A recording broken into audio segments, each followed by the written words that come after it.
What's up, guys? It is Wednesday, May 5th, also known as Cinco de Mayo, and we're back. What are we doing tonight for Cinco de Mayo? Are we allowed to talk about Cinco de Mayo in 2020? I don't know if that's offensive or not. It's not offensive. Yeah. See, Americans are like the only people that celebrate other countries' Independence Days. Yeah, it's just an excuse to drink some Dos Equis and Margs, huh? Yeah, it really is. That's usually Especially in my go-to. Texas because we have Mexican food, every day. We get a pass though because we're right on the border, Yeah. right? So we get a pass. But if you're in the northern states, you can't celebrate Cinco de Mayo today. Are you growing that mustache out for Cinco de Mayo? Well, and so it kind of just lines up well. If you're watching on YouTube, then you can see my lovely mustache that is looking a little creepy right now. But I've been told by all mustache guys that you have to get past the creepy stage, which takes a while. I am very much so in the creepy stage right now. So we're trying to get there, but I've been told that the creepy stage lasts longer for some, and I think that it's going to be pretty long for me. So we'll see. I'm just kind of going with whatever. I had the handle. Is it the handlebar? I had the handlebar last week. I like the stash better than the handlebar. Yeah, I had the handlebar on last week's episode, and I was wearing a Brandon Jones NASCAR shirt, and it looked really, really trashy. Yep.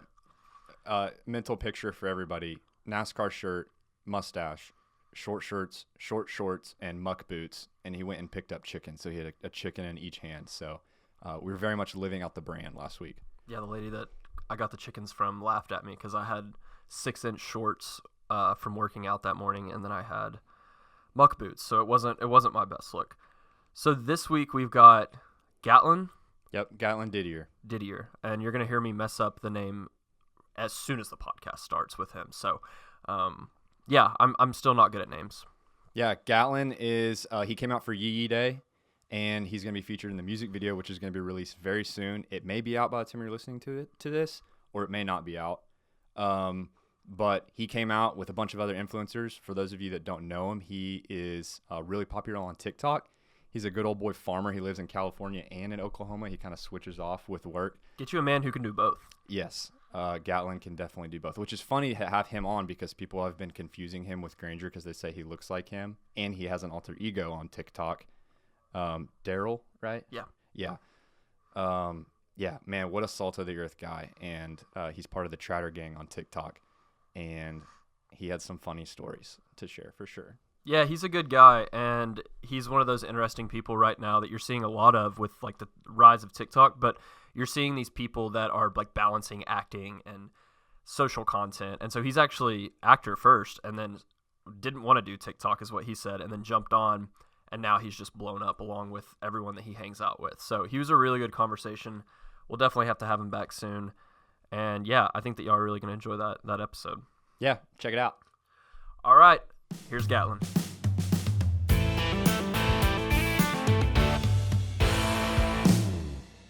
What's up, guys? We now welcome on GATLIN Didier. Did I say it right? Did I say the last name right? Didier. Yeah, Didier. We literally practiced it beforehand, and I still felt like I messed it up. Well, thanks, dudes. Thanks so much for jumping on with us today. We appreciate your time. Thank you guys for having me. I'm excited to talk today. So I'll let you give the rundown in a minute, but for our viewers that weren't aware, we're about 2 weeks removed from Yee Day, and we had you out along with a bunch of other guys that you tend to collaborate with on TikTok.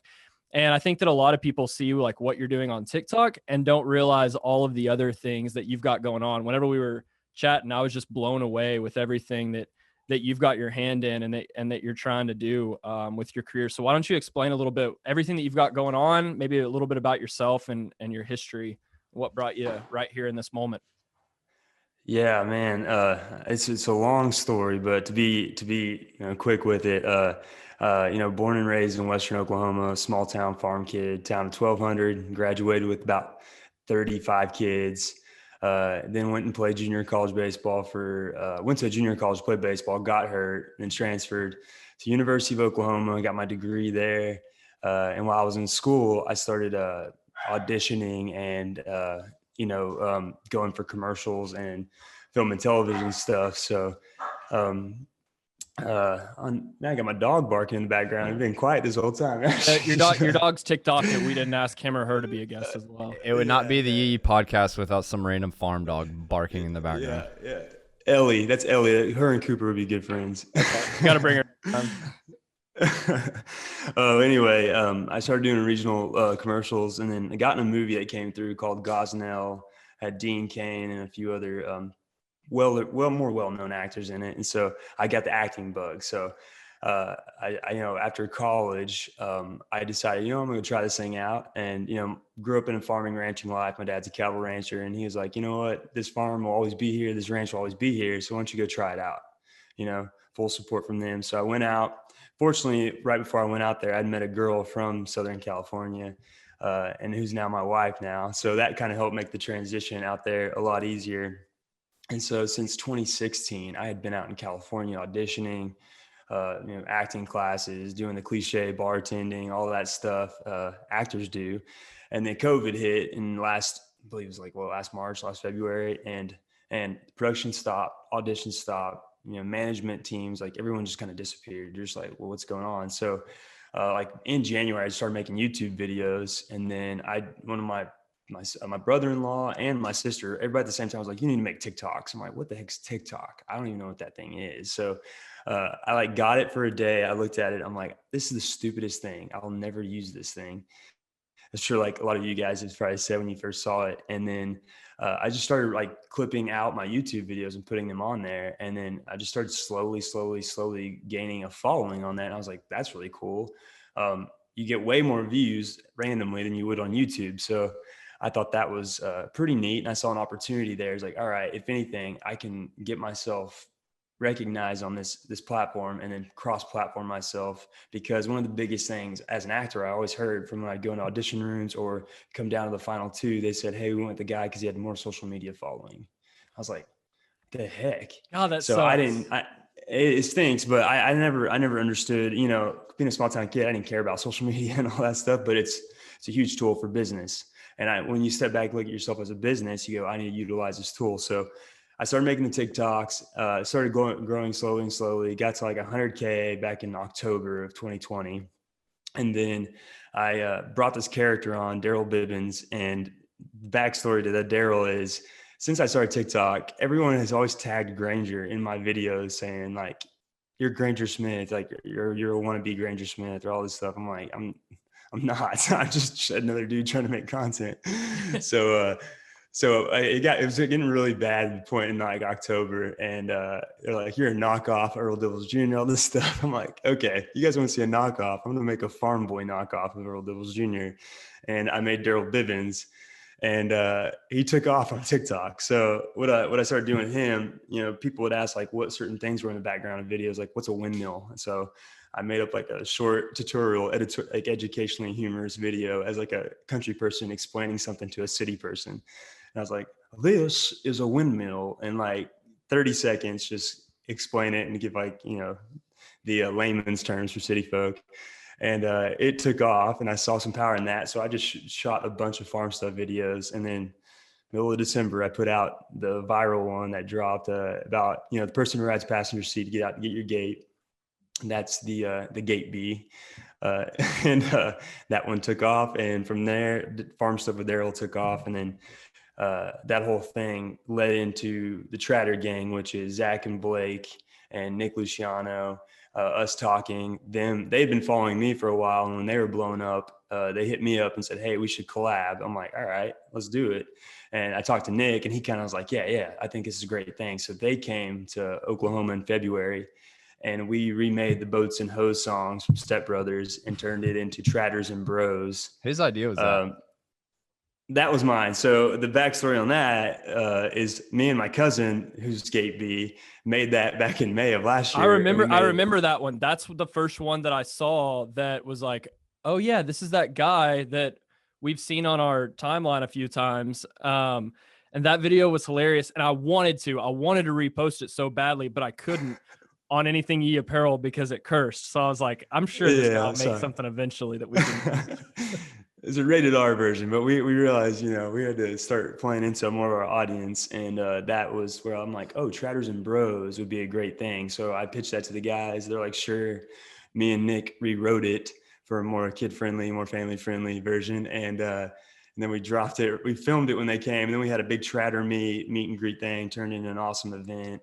And we saw the power of like all of us coming together. So since then, we've got to come down to Yee Day. That's been a great thing to do, with highlighting us as individuals, but our Tratter Gang brand. And then, we have things lined up here in the future this summer. And for me individually, my brand, like it's huge because it allows, your audience gets to dabble into someone else's audience. Their audience is introduced to you, cross platforming from your Instagram.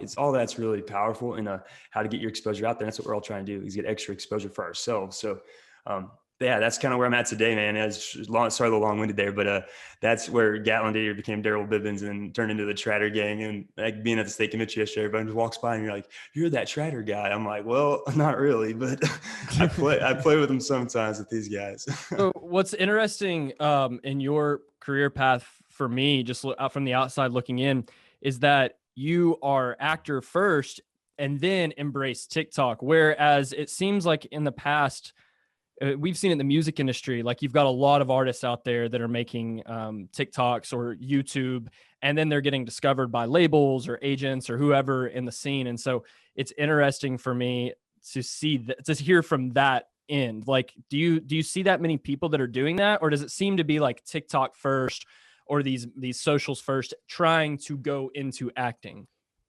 Yeah, it's from what I'm seeing, the hardest part for actors are like try to take themselves out of being creative and like the love of the art and what that. And like I've never bought into that stuff either.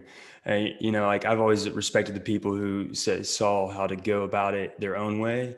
And I do see these influencers, these content creators, they're not really opening their eyes to like what this could potentially be for themselves. And for me, it's always been to leverage myself for bigger opportunities in acting. And, I love to produce, make stuff and entertain people. And I know I've talked to Parker about it before, is I want to create entertainment for the people where we're from, the country people, the people, the flyover states, so to speak. That's what I feel like maybe that's what I was meant to do, is to bring entertainment to people who don't necessarily feel like entertainment's being made for them this day. Similar to like country music and people who listen to country music, I see like a huge audience, a huge market that's so untapped. And I'm using social media to leverage myself to potentially create that, where I think a lot of creators are just like in the moment having fun. So I'm a little bit older though, so I can see that's how I feel like I'm having a little bit more life experience. So I look at things a little differently than a 19-year-old with 1 million followers might look at. Yeah. How old are you? I'm in my late 20s. I mean, an actor's supposed to never give their age, Hayden. But, Oh, is that like a thing? No, I'm joking. It's just like someone asking, like, how many cattle do you have? You're like, what the heck? But no, me and Parker are the same age. I'm 28 in January. Well, what's interesting is you are like you said, you're the writer and you're the producer of these TikToks. And a lot of people don't realize how much like thought and writing and like producing goes into TikToks. And it's like, there's certain people, like for those who don't know, like he's talking about Nick Luciano. And then like, I empathize more with like you a little bit. And then with Nick, because I'm spoiled with Brian over here, who runs all of our camera work, and he can just make anything look good. But then you have like the BMOs and the Zach, you say his last name, Richard? Yeah, Zach Richard. Yeah, so Zach Richard and BMO on TikTok, for those who don't know who we're talking about, those guys are just naturally hilarious. Hayden and I were just talking yesterday about how like you can just get like they could just start a selfie video about literally anything and just talk for 30 seconds and it's just funny. And for me, and you're that way too, but you have to script it a little bit more. I think you're more like me, where it's like, I don't think I'm just like naturally insanely funny. I feel like like if I can like look at it from a bird's eye view and then like write out a script and then like figure out different shots and scenes, that's what I like to do.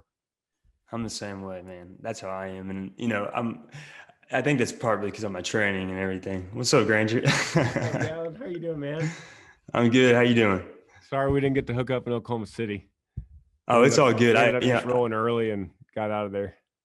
I figured, and I was got really busy that day too, so it's all good. We'll catch up some other time though. Yes, sir. Thanks for being on the podcast today. Hey, thanks for having me, twin. You know, I mean, how many times yesterday a girl's walked up to me and literally had your picture, and they're like started crying. I'm like, I'm not him, I promise you. I love that. They thought you were Granger. Yeah, like they people and they go, well, you're not him, you're his brother. I'm like, I'm not his brother. Like, It there's sounds no crazy, but relation. I've seen those comments as well. Whenever you first got on our radar, like over a year ago, I remember I actually I showed Granger like some of the comments on one of them, and we were just cracking up. Right now, so Granger's in the process of building his house, and so he's using this as his recording studio. So we have to like split time, which is proven to be pretty difficult with all the different content that he does on top of his podcast. So we were surprised that he walked in as you were. I was like, man, what am I doing over there? Well, what's funny too is that whenever it's on Zoom, people can't see. Whenever you're talking and you said, "Hey, Granger," they couldn't even see Granger walk in the room. So it'll be funny on the actual podcast. So yeah, Parker was kind of talking about it with the Tratter gang, and I don't think a lot of people will understand like just the Tratter gang, like y'all's little group has probably the most insane engagement I've ever seen. And I've been in this for a while, running marketing over here and working with different influencers and doing all kinds of different types of marketing. And it's like, it's insane, man. The amount of engagement that everyone across the board is getting, like, and whenever you combine 5 people who are all making good content that's a little bit different, but then in the same genre, it's really incredible what you can create, like starting a team together like you guys have done. Yeah, I think we've all kind of seen the power of it. Like, we obviously didn't realize it until we did like a meet and greet, because it's like you don't know how many people you're actually touching, or people actually really like you guys until you do something like that. And then we all show up in like a Ford Ranger in a small town of like 9,000 people, and 1,000 people from all over are lined up. You're like, oh man, this is nuts, Yeah, it's got to and be a weird feeling to see it translate from like, yeah, we're getting views and people are commenting, but it almost just like doesn't feel like they're actual people. And then like, and then to feel it translate to in person, that must have been the moment that you were like, man, I think we're really onto something here. yeah, no, really, it was like I was telling Nick, I called him yesterday, and he's back on TikTok. So after I got him my stuff yesterday, I got a chance to talk to him, and I was telling him the same thing. It's like that feeling you feel after it all. It's like I was just full of gratitude, because you think back all the stuff I was telling you guys about the journey to get to this point. You're like, and then it just feels like it kind of happens overnight, but it's not. There's a lot of work that's been put into it, but you're just like, man, you don't realize it. Like you said, it almost feels like it's like a false reality in a sense. People comment like you, but you don't feel like you're truly engaged with somebody until you have a conversation with them, or you physically meet them or something. So yeah, that's been the most surreal thing. And then I was there this week at the Oklahoma State FFA convention, and how many of these kids came up to me, and I just put out 2 videos, like, tell them I'll be there. Like, when you said you're gonna be here, I was so excited. And like, you just sit there and you have a conversation with these people, and you're like, this is what it's about, in this sense. Like, you get to meet these people, engage with them, and then know that at the end of the day, let them know that you're a real person too. You're just one of them. I was one of them literally 10 years ago, in the corduroy jacket, slacks, black shoes, going to that same convention. So to me, that's what we see the power of this as a group, and get to do this more frequently would be awesome. And bring people even more joy in person. Yeah, I know exactly what you're talking about. Whenever I first got this job, I remember Parker told me something that has really stuck out years later, is that we've got the perfect job because we don't have a necessary role when we're out on the road. So anytime I just want to jump out on the road and there's always an extra bunk, for the most part, I can do that. And it's so cool to just be standing like side stage and look out into the crowd and say, we released a particular shirt 2 weeks ago.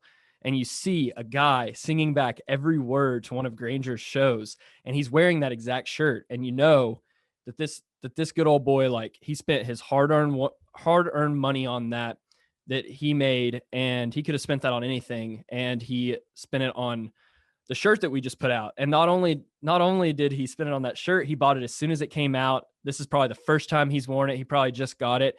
And I think that that's such an important feeling for us to never lose sight of that, because Yee apparel is growing so much, and like what we're building here is growing so much, but it's just so important to never lose touch. And I think a lot of brands do that. One of the things that we try to do is like always build community. And so we have a Facebook group called Yee Nation that just hit 200,000, which is just insane. It's and awesome. we try to talk in there a lot. We'll get on and do like live talks or whatever. And it's just crazy, man. There's so many brands out there that their consumers want to like connect. They want to connect, but they can't. They want, like, they're DMing these brands. They would live and die for these brands, and they're DMing them and they're not hearing anything. It's crickets. And there's so much being left on the table. It's just crazy. I think that's the new way of thinking is creators like you guys. It's like, let's do a meet and greet. Like y'all have no reason to do a meet and greet, but y'all did because it's like, we want to connect with the people that are supporting us. And I just think that that's awesome and such a new way of thinking. Yeah, and like this in our demographic, the country aspect, it's a little bit older mindset, more conservative mindset. So I've been talking to a lot of businesses. It's trying to get them up to understand that, because if you get this younger audience to show that you're trying to engage with them, and I think you guys do an awesome job of it, and you guys make it very relatable and get people involved that they love and relate. It'll make them want to be more loyal to that brand for longer on, besides just like grandpa and grandma have, driven John Deere for so long, or wore a Carhartt for so long. Like there's so much power in, trying to get these kids to buy in to a product that, yeah, it's already gotten its loyalty built in, but this younger generation, you got to get them somehow. And a great way to do it is doing these meet and greets, building true followings like you guys have done. And like you were saying about the shirt, when Granger's out there singing, people are buying that because they want to be tied to something. People love, saying that they're a part of something. That's what you guys do. Awesome job. You guys have Yee Nation. Like that's like when we talk, me and Nick and even Zach and Blake, like you guys are a great role model for us to look up to and aspire to, because you're in the same demographic and you guys are killing it. And we think so highly of you guys and what you're doing. And I just appreciate you guys setting the standard for us. I got a question for you. Thank you, by the way. Coming You're from welcome. someone who's in like the formal, like acting entertainment industry, do you feel like now that you've seen success and momentum on a platform like TikTok that's like completely unorthodox and is still like starting to get more popular, but I feel like it's still fairly new, and like markets and companies are trying to figure out exactly how to handle that? Do you feel any part of you that's like, maybe I don't want to go the old school movie or TV show or formal commercial route, and I just want to focus on this TikTok stuff? Or is all of you like, I want to leverage everything I have on socials to get to the goal is to be an A-list actor? That's a great question. Thank you for asking that one, because I get this one rarely. And to me, what it's done is opened my eyes to like entertainment of what this next generation wants to, you people will sit down and watch a movie, but they have their phone in their hand, So for me, it's opened my eyes. Like, my dream ever since I was a little kid, if I wasn't playing baseball, it was to be a movie star. And then I'm seeing now it's like, movie stars are dead, and like the film industry, and it's dying, and it's sad because I love it, but there's a whole new way to go about things. And for me, I saw that originally was using this as leverage, but I see a new way to go about it, and to always be adapting to what the entertainment industry wants. And being my own boss, as you guys know, like being in control of what you do, to me and it's like, I guess I was ingrained with that with my grandpa, my dad being farmers and ranchers. Like you're in control, besides the weather, like you're in control of your destiny. And I like knowing that, the ball's in my court, and the only way we're going to score is if I do it, so, and you can have a team, everything, right? And that's why, like, you have your support systems, your family, your friends. But for me, like, I like knowing that I'm the boss, and I control of what I'm doing. And I don't have to answer to something that may be more politically correct, or, it's what I believe. And that's what very similar to what you guys stand for: faith, family, outdoors. You love your country. And that's like, those are values that I hold very true to myself, and in the entertainment industry doesn't necessarily do that. So if I can still bring those values and be in control of myself in the entertainment industry, I'll use whatever platform I have to do to give that and give people, joy and happiness too. Dude, Chris Pratt has completely been canceled. Oh, Have you seen anything with that? Why? Huh. He just leans right, and he just has some beliefs that don't align with everything that everyone in Hollywood or not everyone. Like, there's a lot of people that I feel like want to speak up and just can't, which is sad because you should be able to speak up for whatever you believe in. Doesn't matter what that is. But yeah, that was a good question. Thanks, man. Well, thank you, man. And by the way, I love Chris Pratt, like one of my idols, by the way, and I appreciate him being how he is in the entertainment industry because it's so hard. Like, find you a dude that can play Andy in Parks and Rec, like literally the goofiest character ever. And then, was he on the Jurassic Park movie too?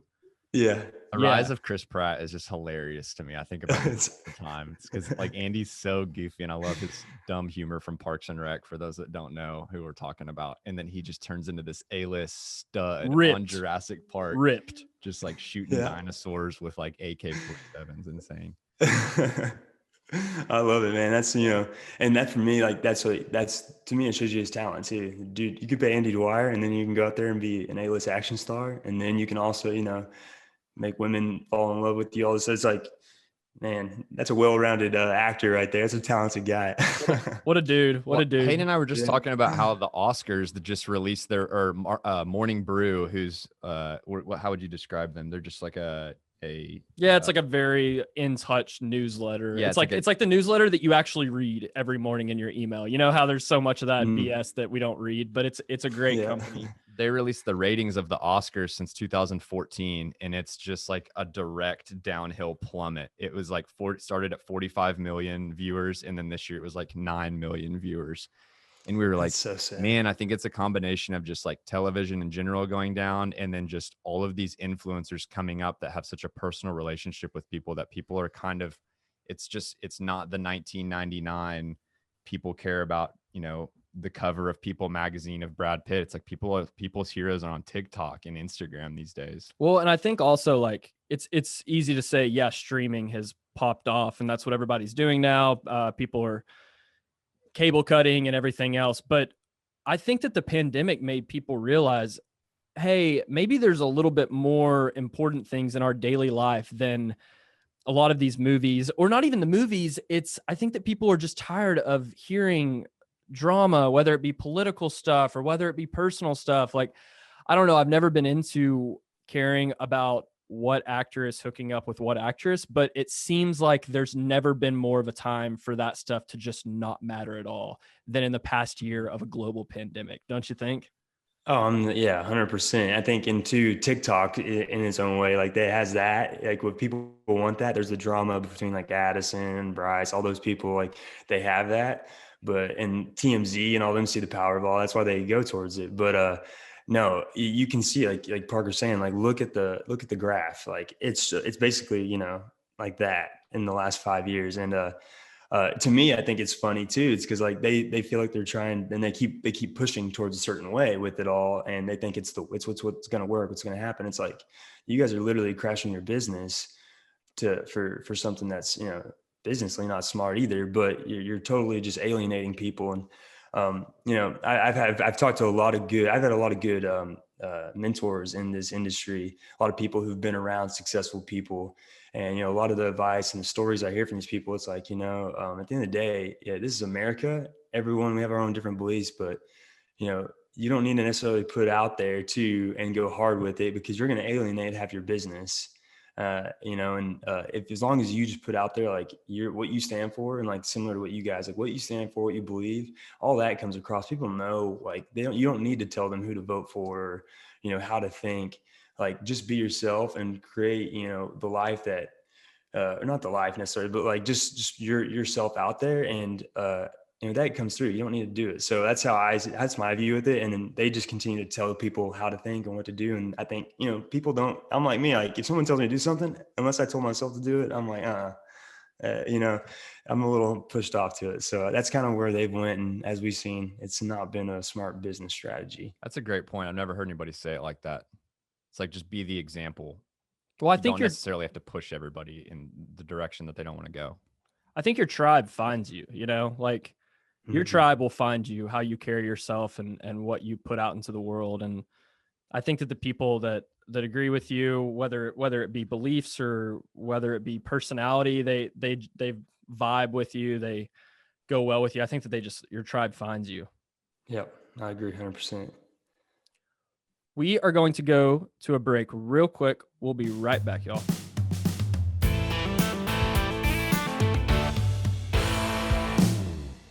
All right, welcome back, guys. We've got GATLIN on. How you feeling over there? You still sitting well? Yeah, I'm still sitting good, man. I'm sitting down here in the Didier Ranch headquarters basement down there at the house. So, I mean, I'm in the big man's chair right now, so I feel all right. I was about to say you kind of look like you're in a dungeon. I didn't want to say it earlier, but it now makes a lot of sense that you say you're in a basement. Yeah, like in Oklahoma and Texas, these kind of places, all the homes have basements. So, yeah, this is the hangout spot for business. Have you had any really bad tornadoes come through? When I was like 6, we had one. It was close, and we always come to the basement for that. And we had a pool table down here for a long time. And so anytime a tornado came through, we get all of like our favorite tool, my favorite toys, and my favorite tractor, or whatever, grab it and go down and hide under the thing. But we've only had one serious one. But it's Oklahoma, Tornado Alley. It happens. And did you guys have a storm down there recently, or? Yeah, we had actually a tornado. It's funny enough, we had a tornado hit down like pretty close to the EE farm, and it happened at like 9:30. But Tyler, who lives out here, goes to bed at like 8 p.m. So my man is like sound asleep. He puts on like, peaceful music, everything. The next morning, he says he wakes up to like 20 texts from people. They're like, "Bro, are you okay?" I never had any idea that a tornado touched down. Oklahomans go out there and watch growing up. It's funny growing up in Tornado Alley because like we did it too, and it was kind of always exciting. Like that's northern kids will never get it, but it was kind of exciting whenever the tornado would come through. Like a little bit scary, but a little bit exciting because I would take like my not PSP at the time. I guess it was the Game Boy SP. That was what I took down to the cellar. We had a cellar and everything, and I used to take it down there. My parents and family just fearing for their life, and I'm over there playing Pokemon. Let's say invincible kid. In California, everyone goes, "What's it like growing up with tornadoes and all that stuff?" I'm like, "You guys grew up with earthquakes, so you don't know. You could fall off the earth and fire." Yeah, exactly. I know. I can see a tornado. I get a nice warning. So, so something that we talked about a little bit at EE Day, but I wanted to talk about a little bit more is because it's really interesting to me. So Parker and I both like split a lot of the operations of the brand, whether it be e-commerce or product development or whatever. And so e-commerce is something that's really, really important and really interesting to me. And so is building a brand. So I wanted to ask you, like, I have some theories on TikTokers, but it seems like a lot of TikTok people are, of course, they're trying to build a brand that's just outside of making content because that's the number one way to make money. And so it seems like everybody is going straight to hats and t-shirts and apparel. And so I know that you're doing some different things. You are also doing that route, but like, is that what you're seeing? How many of these brands do you think will be here in 2 years? Like all of that really, really interests me. So I want to know your thoughts on that. And how do you think TikTokers are going to build to not just be on the platform of TikTok and actually like making good money elsewhere? Yeah, so when I started getting enough following for people who kept asking for merch, they kept saying, "Hey, I want this shirt. I want your shirt that says this. I want, you ain't you and your vegan shirt." This kind of stuff from the content I had. I saw power and be able to make money off of, your apparel and having merch because people want it. So when there's demand, you want to have supply for the demand. So my whole deal is like, if I'm ever going to put my head like, and this is why I've always looked up to you guys too, in a sense, like I'm like, Yee is like, you guys were like kind of the the founding fathers of this whole thing. If you guys really think about it, from Earl all the way to now, you guys were kind of the very first people to do it. You're the Neil Armstrongs in this like whole, people putting out their own merch tied to a character people love. And then now it's evolved into a lifestyle brand. And I think that's a goal for a few people. A lot of people just see a chance to make, quick buck out of this, and then they try it for a little bit and they realize, oh man, this is not easy, and they quit, because that's kind of very reflection of today's society, the mindset of the youth. But for me, when I had it, I was like, if I'm gonna put my name on something, put stuff out there, I want it to be good, look good, feel good, and represent me and my brand, and be something I'm proud of to have out there. So a goal of mine was always to represent, since I'm doing the country life, is elevate, pay homage to my family. And so I use my family's cattle brand, as my logo. It's the Bar X. And when I decided I was going to do this, and this is right after you went viral with the Gate B video and some other farm stuff with Daryl's, I was like, all right, I need to talk to people who've done this and been through this. And that's where I met Nick. I had kind of scouted out Nick and seen him for a while. And I saw that, this guy's trying to do this as a lifestyle brand, as opposed to like, he's just trying to make a quick buck and sell shirts. And that was about the same time that Nick, Zach and Blake got on board with him with the Trader Bros stuff. So me and him set up a Zoom call, had a meeting, and it was great. And he gave me a lot of good advice. I talked to other people, and, they're all kind of like, yeah, just put, slap your face on there and you'll make a buck. So I never liked that approach. So my way to take it was like, all right, kind of take a lifestyle approach to it, but people want the thing that why they love you. So, I put out some Gate B hoodies, along with, shirts that represent what I stand for, about country living, because I've lived the city life and I'm not about it. As Hayden, as like that city life is just, compared, out there in Hollywood. So I was like, I want to promote that with my lifestyle stuff, and then promote my brand. And then what I stand for, like I'm wearing a hat that's American flag with my Bar X in there. Cause like my family, we're all immigrants, come from somewhere, but America has shaped us all into this, I'm able to do this and live this life. So for me, for myself, I want to turn into something, and even if it never fully gets to the level you guys do, because I have different aspirations for like, wanting to get into production and all these other things. I always want to have a high quality item that represents me very well. Whereas opposed to other people, they're in this for like, they don't care if they're selling 100% cotton t-shirts with horrible print, slapped on there. So yeah, I'd say it's a good 80-20 mix of like 80 people don't really care, 20 people do. So. Perfect. That's exactly what I was wondering. I think that it's crazy, because like every single time we've got this joke that every single time someone hits 100,000 on TikTok, it's like new merch up.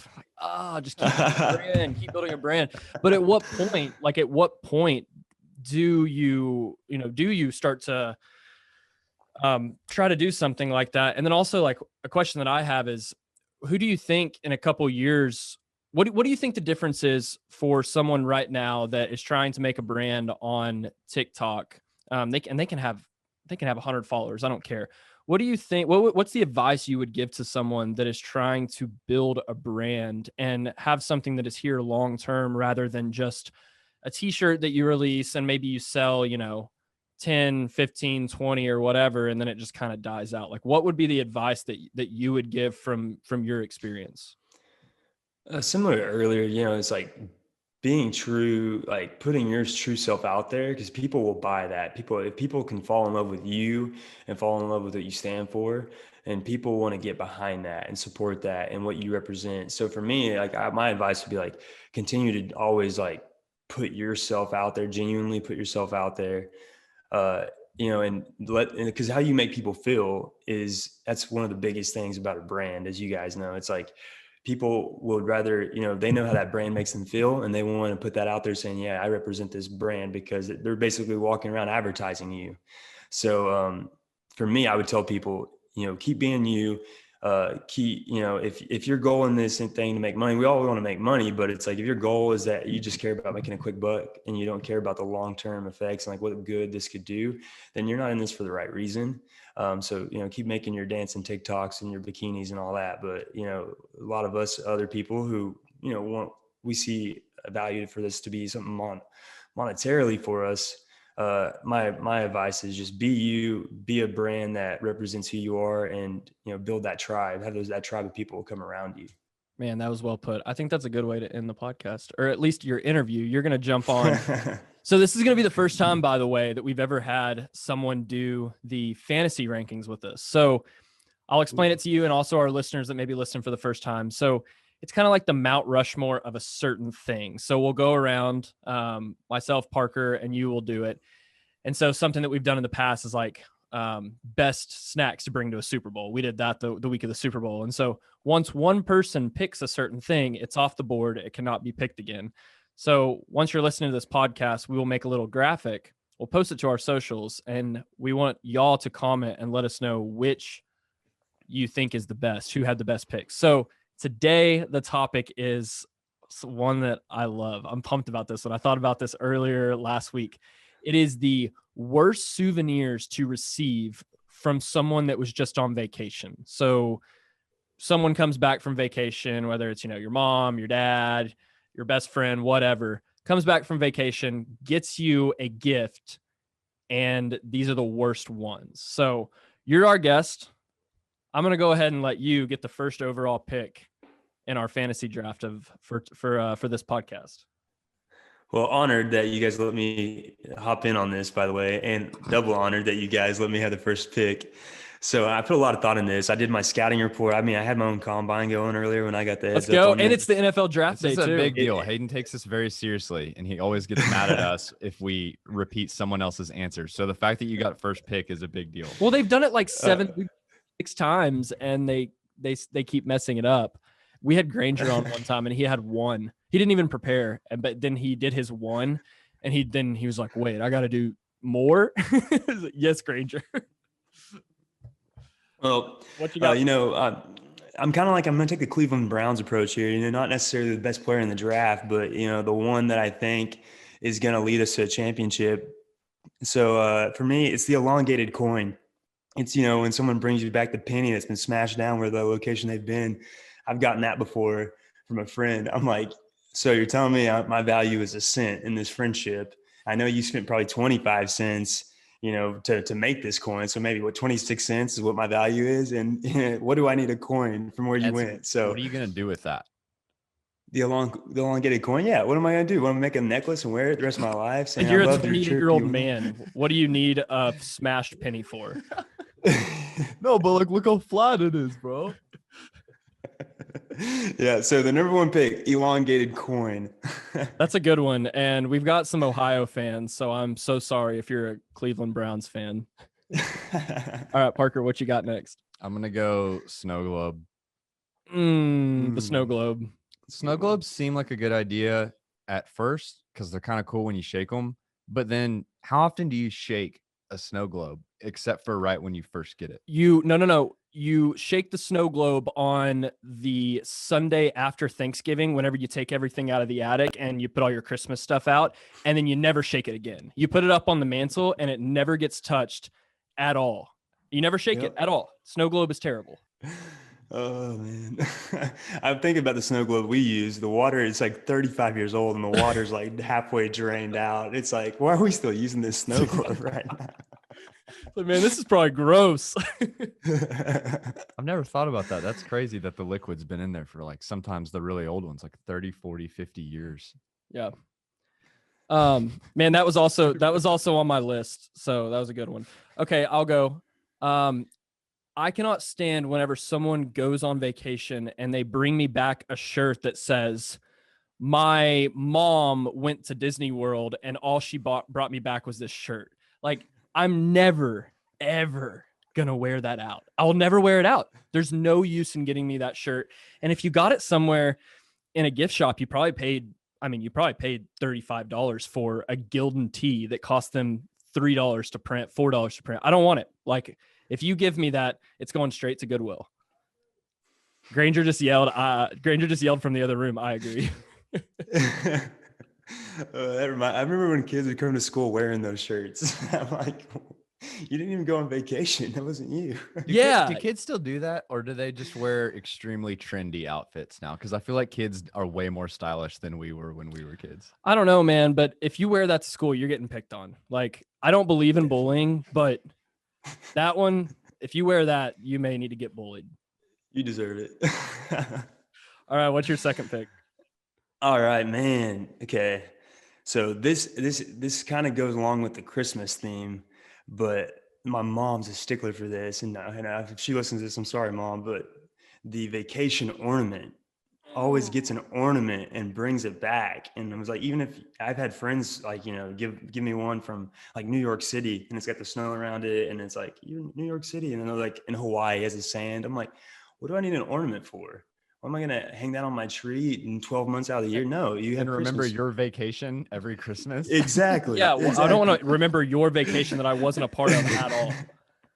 Yeah, so in the ornament, and if you look in any of those shops, like even in Hawaii, those ABC stores, there's ornaments everywhere.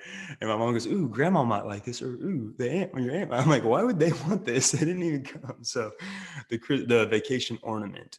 Yeah, and it's like I went there in July to a beach. Why would I want that on my Christmas tree? Like, and it's that awkward period. Do I store it or do I just leave it out and wait 5 months for Christmas to roll around for me to put it on? It's just it's terrible. The ornament has to go. That's not a good gift at all. Yeah.